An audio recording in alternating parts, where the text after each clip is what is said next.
I wanted that artwork overall to be about that confinement that we had 23 hours a day. Meanwhile, nature came back into London and nature took over. God, look, nature, you know, and also without the pollution stripped out, I think we could smell more clearly. And it was really apparent how many bird song we could hear, how loud the birds were. What was most noticeable was that there was no other sound whatsoever. And it made you become very, very aware of the natural sounds that we kind of get used to. And also just how loud some of that silence can be. So for some reason I felt a need to capture this.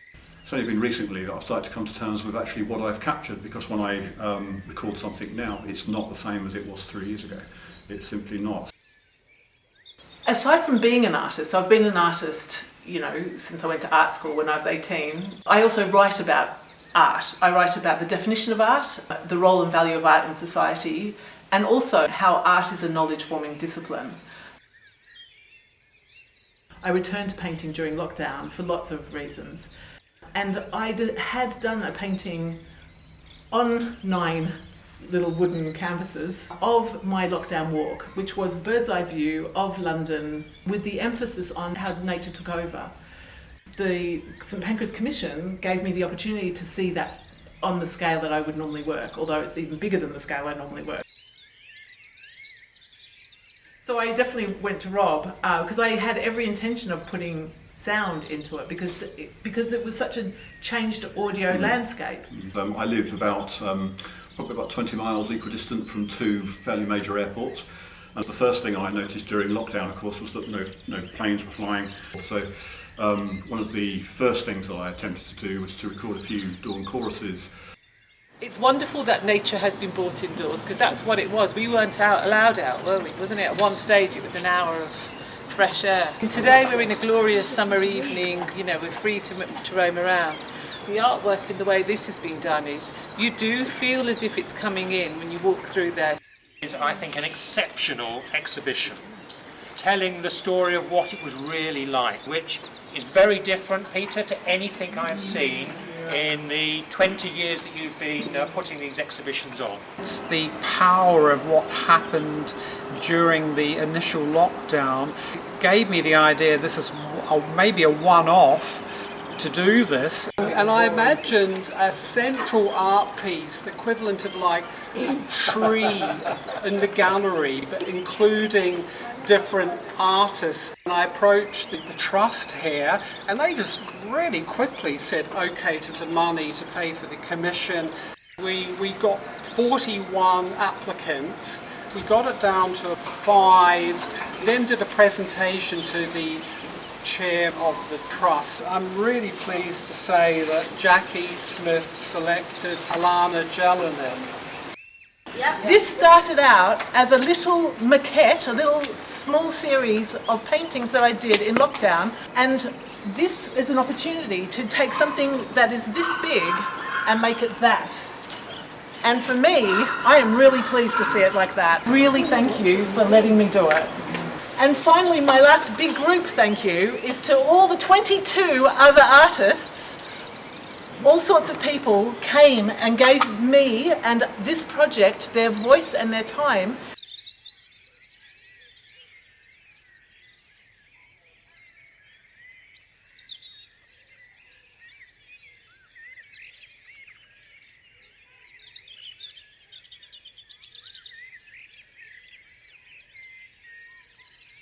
There would be a great temptation to look at COVID and concentrate, understandably, on the number of people who died or the utter devastation it created.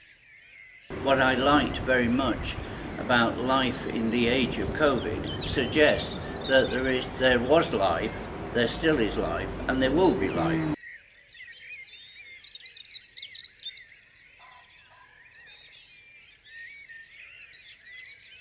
I am an academic virologist, so the fascination of what's going on is going to outweigh some of the horrors for some of it. But we all need to come back to the idea that something as big as this is going to change the psyche of a nation, it's going to change the psyche of a world. unfortunately, I think it will leave some scars, and that's what art does. It brings us back and gives us that space to mourn and gives us that space to grieve.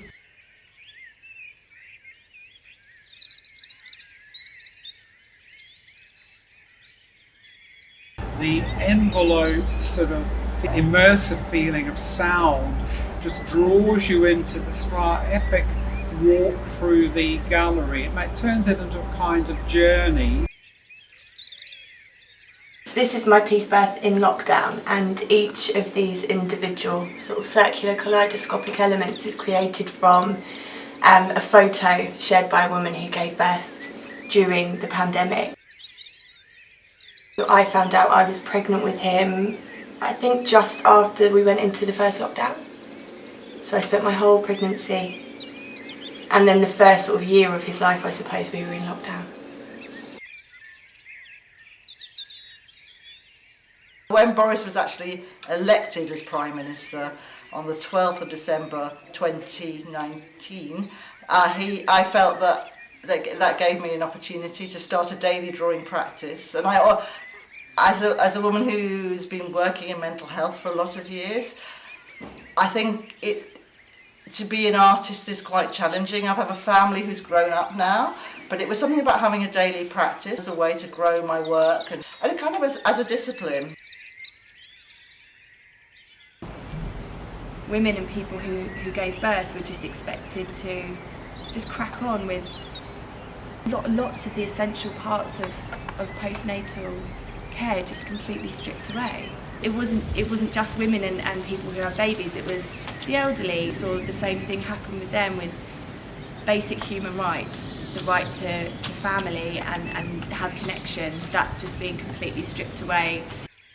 And it really brought for me a focus about the certain amount of drawings about the care sector, how there was a sense that like different life stages had different value in our society, and that's very disconcerting.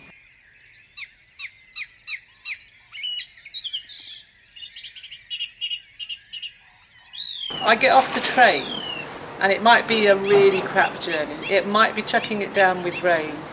All sorts have happened. So I turn the corner and walk into this. And actually every time I walk, I'm blown away by the artwork. And I've seen this installation being formulated from the beginning. It's been fantastic. I think I can see so much that resonates with what I experienced as an individual. I know what that felt like. I remember seeing this. I remember watching this and being part of that. So it's really great. And the glass cabinet is a tower of isolation. We were all put into these towers of stay at home. So if you lived in a block of flats, you were in a tower. If you were in your house, you were in your house.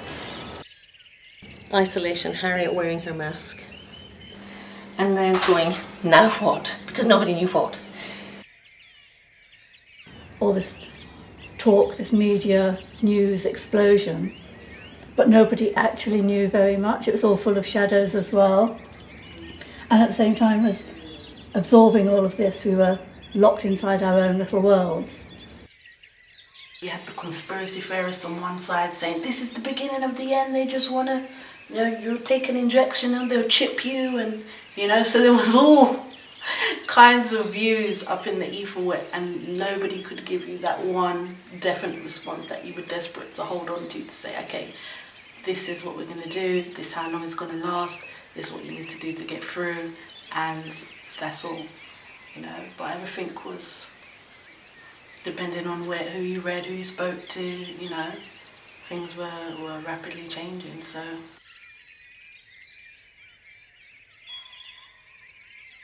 I know we all felt isolated and, mental health was impacted negatively from it for many, many people, possibly most people. But I really wanted to highlight as well that actually we'd given breathing space to the non-human natural world. The one thing I've loved about this whole project is the fact that despite having a very, very strong basic element to it, with the birdsong and the mural, the greenery, that Alana also was very keen that it be a collaborative process.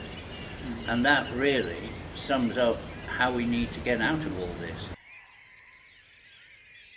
In the case of this COVID painting though, it was very much about the fact that we lived 2 metres apart from everybody. We had to kind of grid up our lives. When I walked the streets and if there was anybody else on there, we did this kind of dance, this 2 metre dance around each other, constrained by those rules of only being allowed to go out for that 1 hour a day. So I just felt the grid, aside from being a language I have been exploring, it also made a lot of sense in terms of our experience of COVID. In the first lockdown, we were visiting Charleston, which was the house that the Bloomsbury group, Vanessa Bell and Duncan Grant, and they only allowed, I think, 2 people in a room. And the angle that I took the photograph, if it had been taken flat, straight on, I don't think it would have quite the same disorientating power in a way that did remind me of how I felt at the time that I was taking it. The 21 voices are as wide a range of people as possible. Now, it wasn't planned this way. We put out an invitation for people who might like to be part of it. They actually include an incredible range of people. I knew only one, and that was the child. And one is a student here, actually, the refrigerator piece, Rebecca Deary. But I didn't know anybody else. So they were entirely introduced to me via the curator, Peter Herbert, and I was delighted with the range of responses. You know, I wanted it to be random. Some are service users, some have been service users. Many people were traumatized by their experience of COVID. And the child who is my girlfriend's child, you know, he is 10. He spent 2 years of his very young life confined to a flat in London. That has got to be formative. That was day 24, and it says, Harriet let her thoughts go. And these are all the thoughts that were coming out of my head, transferred through Harriet, while she's sitting at the table under the moonlight, looking up at the moon.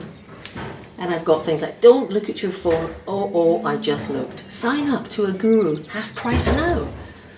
Change your life. 3-hour masterclass, sign here. Now, transform, become a new you, relax, yoga. All these things were being pumped at everybody to sign up for. And so all these words that kept coming up again and again and again. So I quite like the idea of them being under the circular globe and spreading out. A lot of them relating to politics as well, like misinformation and incompetence and nepotism. You know, it was very chaotic for them, but there was also a lack of containment by the government that I think has been a big part of our lives. It's about Jacob Rees-Mogg talking about investing in soap factories. That cronyism does feel like it was quite a very big determinant of how things played out.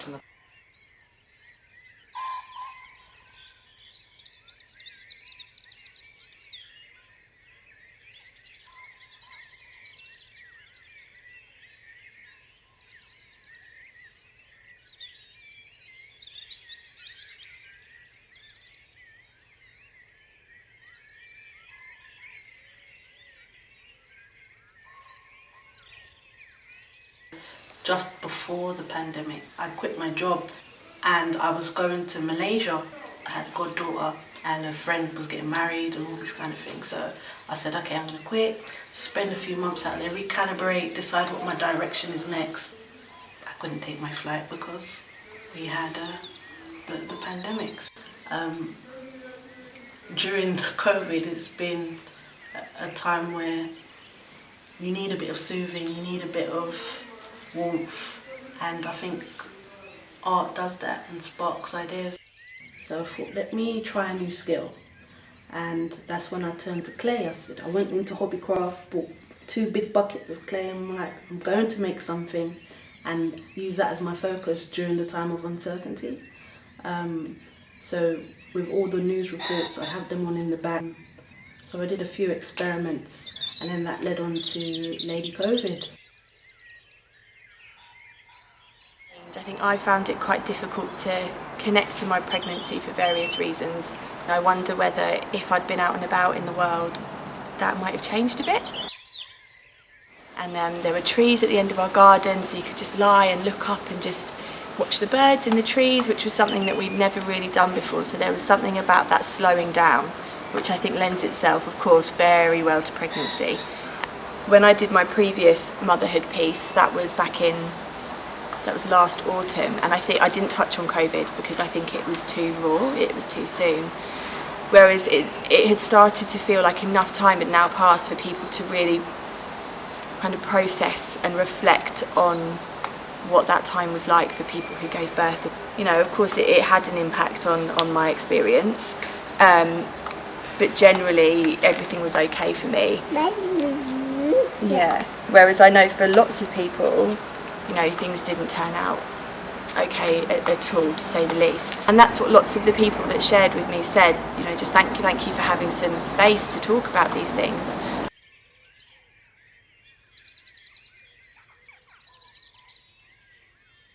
It was about creating an icon that represented, are we going to head to a time of just pure sanitation, no human contact, roboticism, or will that colourful part of life, being able to hug, touch, and the really tactile parts of life, are they gone? So that's why one side of her face is fully colourful and vibrant, and the other side is silver, clean, sterile.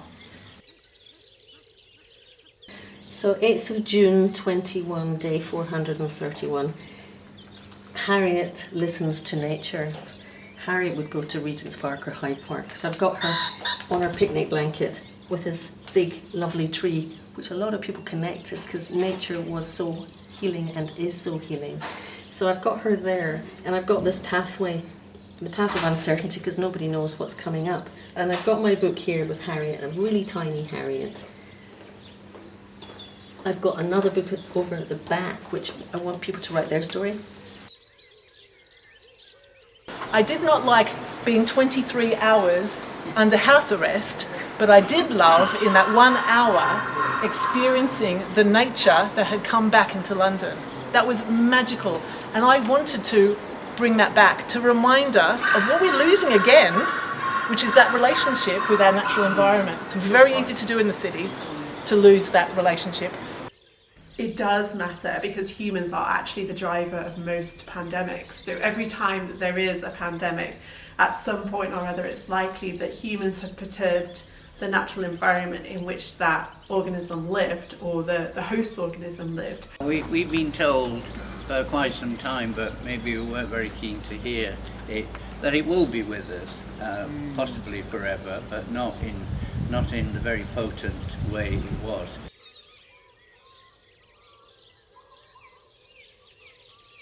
But I do think that we are going to have to learn to live with repeated outbreaks, either as a result of climate change, which is going to change the way that pathogens interact with the environment and therefore interact with humans, or because some of the behaviours that we have as humans will likely drive future pandemics. So I'm hoping to remind people of what we're losing again unless we notice it. Yeah.